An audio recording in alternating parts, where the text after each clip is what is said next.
know, it's a crappy day when you get your, drip your dilly bar on your shirt and get a chocolate stain on your shirt. Bill, how difficult are those moments in a close game like that when you don't have Kevin on the floor? And how are you preparing this team with the possibility he may not return? Well, this is, you know, we're just doing it, we're preparing like he won't, you know, but this is who we are. When we're good, we're pretty good, and when we're not, we're not. And, you know, the thing about it, we played pitifully tonight.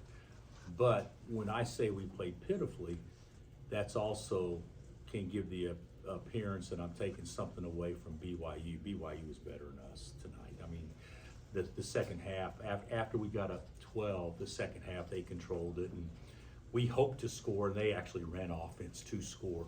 So you know, give them credit. They caused us to look bad, and they were successful.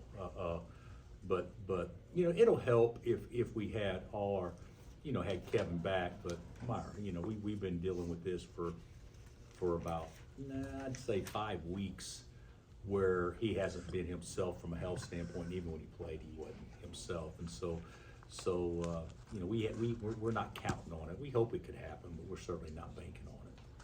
Coach, I'm just wondering, how frustrating is it preparing for a team like this, knowing exactly, I mean, you know what they're going to do, and What do you mean? I mean, like the three, you know, they're going to come in and Well, shoot you three. know, there's actually a scheme behind shooting the three. They don't come in and just shoot Right. threes. So you know, their offense that they ran to do that, and how they set up the ball screens and angles to force whatever you're going to do. There's a strategy behind it.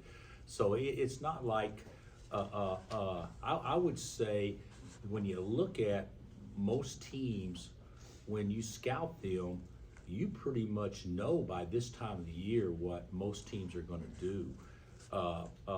We knew that I said they'd shoot 35 threes. They didn't. They only shot 34. I said if they made 12 or 13, then it would be hard because we only average making 5 a game. So you know, we got outscored 30 points from behind the arc. But they didn't shoot the ball particularly well. You know, they're capable of making 17 out of 34, but they did shoot it well late, and they had you know, some guys step up and make some shots. But our switches weren't good. Our scout report defense wasn't good. But even with that being said, we're going to screw up. You got to make your free throws. You got to be able to score in tight. You got to do some things when you don't shoot a lot of threes, and we didn't do that very well at all. To build off of that, what parts, I think, of the scouting report do you feel like you guys didn't execute to your potential? Well, if you switch and you're guarding a guard, and the ball goes inside, you can't help all the way down and go trap the post. You know, it's going to throw it right out to your man for an uncontested look. So there were some things.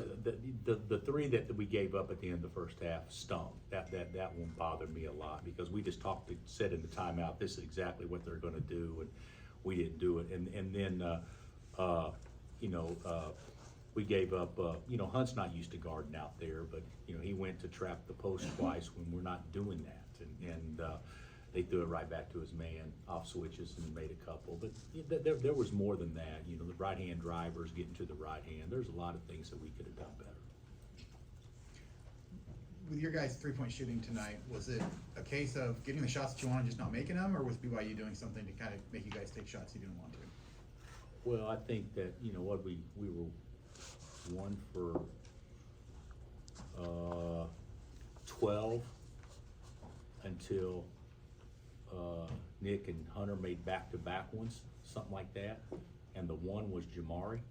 So you know, we don't shoot a lot of them to begin with, but we didn't get a lot of good ones. Johnny had 2 go all the way down and come out and everything, and Nick didn't buy one, but until that last one late. But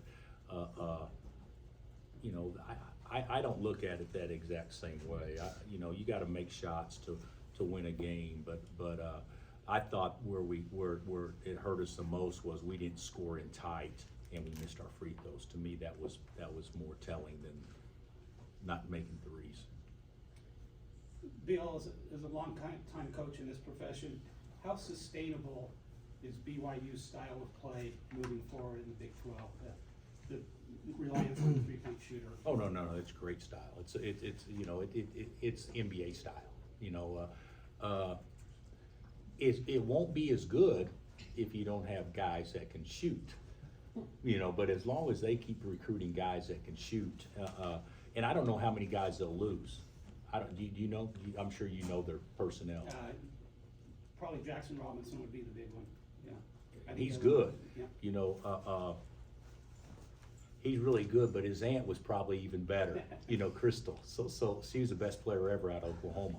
So, but they're, as long as they got this personnel and you know, even though, you know, he didn't play a lot tonight, the big fella, but he's as good a passer as there is in America. And even though, I don't want to mispronounce the name, but Trey Orr, to me, was their most effective player, and he scored 6 points because he created more confusion off of ball screens and dumping in. They scored some threes when we went to help on him and stuff like that. So I think his style is great. I think it's very sustainable. In a game like this with 43 combined fouls, that's just stopping and starting all the time, just what does it take to keep a team in rhythm when the pace is like that? Oh, well, I don't think, you know, it was, the first half, even though it wasn't great, I thought there was more rhythm in the first half. The second half, we were in the double bonus by, about the 11-minute mark? And then they were in the bonus by about the 9-minute mark or whatever. So, yeah, there was a lot of fouls going on, but, you know, to be honest with you, they were probably fouls. It's a little frustrating. The game was probably called the way it should have been called the whole year long, and then it wouldn't be called the way it was called tonight if it's been called the whole year long, because teams would adjust. But I think they were actual fouls. I thought the officiating was fine. I didn't see anything about it that was negative. Bill, you guys have been pretty good here at home this year, but that's the first loss here for a lot of those guys in that locker room. What's that mood like for them right now?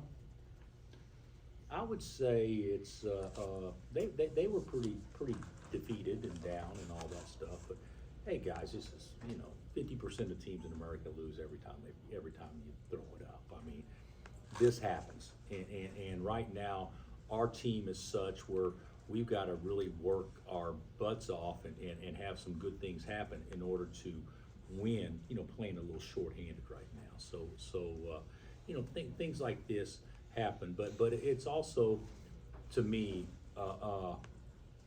you know, you could feel this coming today at shoot around. I mean, we had a terrible shoot around, and you know, the focus wasn't very good, the energy level wasn't as good, and you could feel this coming. So and it's not anything from an attitude standpoint. It's just, you know, it happens over a course of the season where you have days like this, and our speed,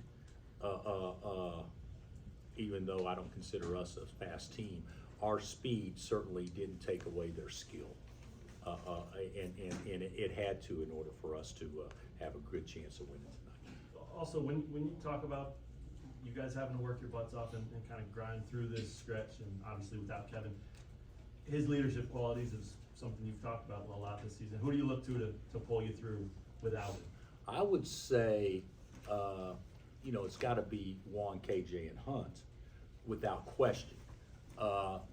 But tonight, I don't know that we had anybody. Juan probably more so than anybody, just because the ball was in his hands. But you know, KJ was the best player the first half, and Hunt labored tonight, and I actually, you know, saw some things with guys' frustration that really wasn't as mature as what we should have, considering the age of some of our guys. There wasn't as much of thinking next play as there was thinking last play, and that's not a good sign. And you guys, if you're in the stands and you watch, you can see body language and things like that happen. Anything else?